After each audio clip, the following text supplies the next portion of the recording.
I used to run. It was at a time where I walked a mile to go to work, and it had its utility when I was gonna be late. I also had this fascination of accurately counting to 100 in my head.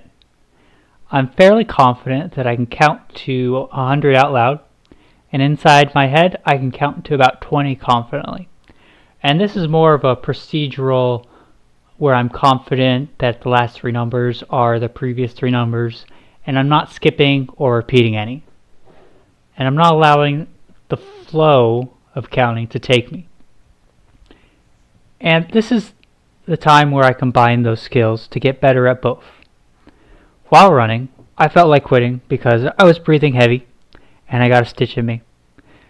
I was able to promise myself to count to 100, and if I could make the decision then.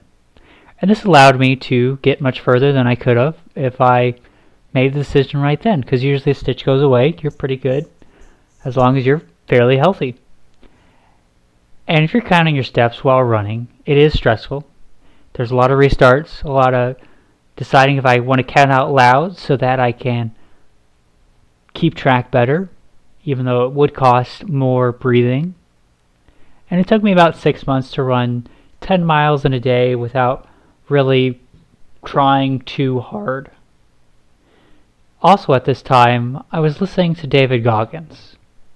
The city I was in was surrounded by desert, and I would run for an hour in one direction, pretending to myself that I am a king, going to explore his kingdom and see what is in the west. And here's what the process was like. Run for a while, count to 100, run for a while, count to 100, continue running, count to 100. Decide if David Goggins would quit. Remember that I'm mortal, I'm getting hungry, I'm going to go home. This didn't last forever. Currently, I don't run. I haven't run in a while. And I don't walk to work. I lost something. Probably an indirect effect of losing a purpose. I feel that running needs a utility. To sound like a man who doesn't run for running's sake, if we look at the original concept of a marathon, where a messenger would run, it makes sense that people would train for that job. And I would advocate that everyone runs.